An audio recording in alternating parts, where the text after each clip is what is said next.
बोलिए सदगुरुदेव भगवान की जय। जिंदगी की राहों में रंजो गम के मेले हैं। जिंदगी की राहों में रंजो गम के मेले हैं।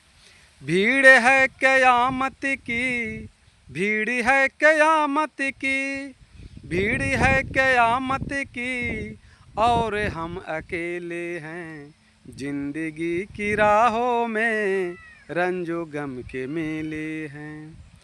आईने के 100 टुकड़े करके हमने देखे हैं। आईने के 100 टुकड़े करके हमने देखे हैं। 100 में भी ये तन्हाई, 100 में भी ये तन्हाई, फिर भी हम अकेले हैं। जिंदगी की राहों में रंजो गम के मेले हैं। ये फिल्मी गाना है और कितना बढ़िया इसमें आध्यात्मिक डाला हुआ है। भजन के माध्यम के, गाना के माध्यम से कि जिंदगी की राहों में रंजो गम के मिले हैं। रंजो गम के मतलब होता है दुख, दर्द, पीड़ा, कलह, कलेश, चिंता, टेंशन, लड़ाई झगड़ा। कि जिंदगी की राहों में रंजो गम के मिले हैं। भीड़ है क़यामत की। आपसे पैसा कौड़ी, सुख शांति, गाड़ी घोड़ा, पैसा कौड़ी, साया साड़ी, सेंदूर टुकली, गहना जेवर के लिए सब जिंदा है। आपके लिए सुख शांति के लिए नहीं, आदर देने के लिए नहीं, सम्मान देने के लिए नहीं, भाव देने के लिए नहीं। आप पीठ भी बेच दीजिए परिवार के लिए, फिर भी ये आवाज़ आएगा परिवार से कि हमारे लिए क्या किए। ज्ञान सर कहते हैं, जिनको आप लोग खान सर कहते हैं, कि भूत प्रेत और पत्नी का सुख सब झूठ। ये बात सत्य कहते हैं ज्ञान सर कि जिंदगी के राहों में रंजो गम के मेले हैं। भीड़ है क़यामत की, फिर भी हम अकेले हैं। मनुष्य लाख उपाय करता है कि जन्म से लेकर के मृत्यु तक के, कि हमको जीवन में सुख मिले, शांति मिले, आनंद मिले, और तरह तरह के उपाय करता है घर के गार्जियन जो पिस्टन है, मुखिया हैं, लेकिन उसको सुख शांति नहीं मिलता है। आईने के 100 टुकड़े करके हमने देखे हैं, यानी रिश्तेदार परिवार पूरा बनाए। आईना के 100 टुकड़ा माने परिवार को बहुत से रिश्तेदार जोड़ करके सुख शांति प्राप्त करने का प्रयास किए। आईने के 100 टुकड़े करके हमने देखे हैं, यानी रिश्ता को बना करके देखें कि बेटा बेटी, पोता पोती, फुआ सास ससुर, साला बनोई, माने सास ससुर से रिश्ता बना करके देखता है टुकड़ा बना करके, लेकिन फिर भी हम अकेले हैं। आईने के 100 टुकड़े करके हमने देखे, 100 में भी ये तन्हाई, फिर भी हम अकेले हैं। मैंने 100 को परिवार को सुख शांति दिए, जोड़ जाड़ किए, लेकिन फिर भी आदमी अकेला है। तो अकेला क्या है? जो परम तत्व परमात्मा जो भीतर में चेतनात्मा राम है, वो अकेला है। और जो ज्ञान इंद्रियां हैं, मैंने 5 कर्म इंद्रियां, 5 ज्ञान इंद्रियां और 4 अंतःकरण इंद्रियां, ये 14 मिल करके पूरा परिवार बना रहा है। लेकिन आप पूरे परिवार को सुख शांति, गहना जेवर, खाना पीना, भोजन भात देने का प्रयास किए कि हमको सुख मिले, लेकिन वो परिवार आपको सुख नहीं दिया, अंत में दुखे दिया, निराश दुखे हाथ लगा। लेकिन एक बार आप चेतन आत्मा राम परमात्मा को भजन भक्ति सत्संग करके देखिए कि कितना आनंद आता है। जितना आनंद आपको परिवार से नहीं मिला, सुख शांति मिला, उतना आनंद आपको भजन भक्ति सत्संग परमात्मा से भजन भक्ति करने में मिलेगा। इसलिए सत्संग से जुड़ करके आप अपने जीवन को भंजा लीजिए, तो आपका जीवन उद्धार हो सकता है।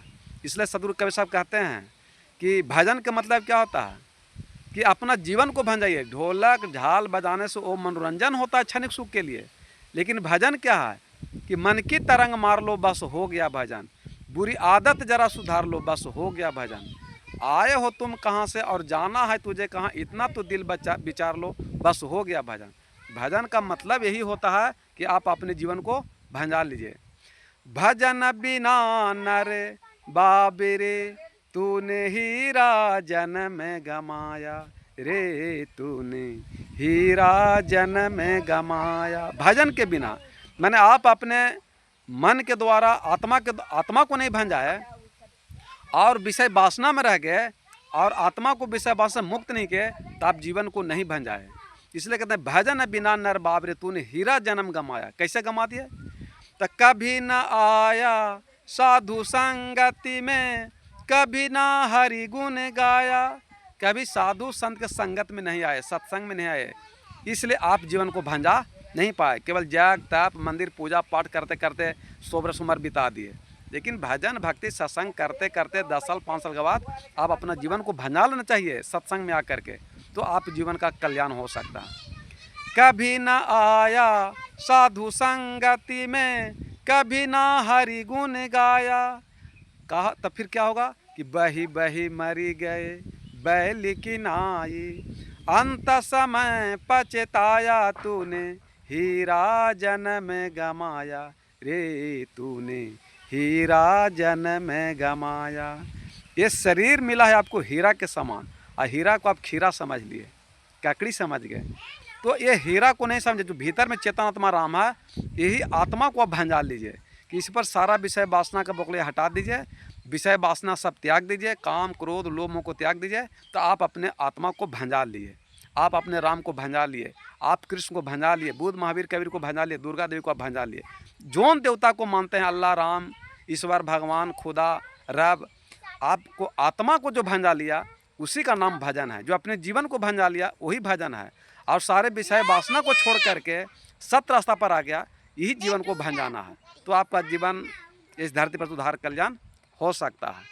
इसलिए फिल्मी दुनिया गाना भी कह रहा है कि जिंदगी की राहों में रंजो गम के मेले हैं, 100 में भी ये तन्हाई फिर भी हम अकेले हैं, आईने के 100 टुकड़े करके हमने देखे हैं, और 100 में भी तन्हाई फिर भी हम अकेला हैं, अकेला हैं। ये आत्मा अकेला रह जाता है, और एक ज्ञान इतना कर्म तो सब विषय वासना ने भोग करके फिर 84 में चले जाते हैं कि लख 84 भरम का पौ पर अटका आए, अब की पाव जो ना लखा तो फिर 84 जाए।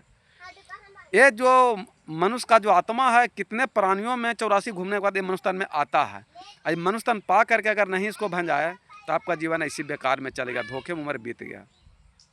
तो लख 84 भरम का पौ पर अटका है, पौ मने 99 पर आ गया, और 100 पर प्राप्त किया। विषय वासना त्याग करके अगर भजन भक्ति सत्संग करके अगर ये आत्मा को विषयों से मुक्त कर दिए, तो ये शरीर आपको माने पार हो गया, विषय वासना से पार हो गया, तो आप 84 पार हो गए, आवागमन से मुक्त हो गए, मोक्ष मुक्ति प्राप्त कर लिए।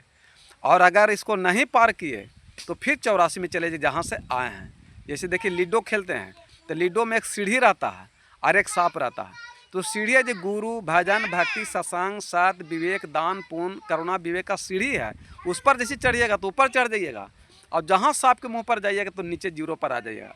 तो सांप है जो अहंकार क्रोध घमंड लोभ मोह दारू ताड़ी मांस मछली मुर्गा, ये सब सांप है, उसके शरण में जाइएगा तो आपको नरक में पहुंचा देगा, 84 में पहुंचा देगा। इसलिए सतगुरु कबीर साहब कहते हैं कि लख 84 भरम का पौ पर अटका आए, आपके पाँव जो ना लखा तो फिर 84 खाए। इसलिए आप अपने जीवन को भंजाइए। ए लैकन, ये हल्ला करता सत्संग लैकन के लिए है। बोलिए सतगुरुदेव भगवान की जय।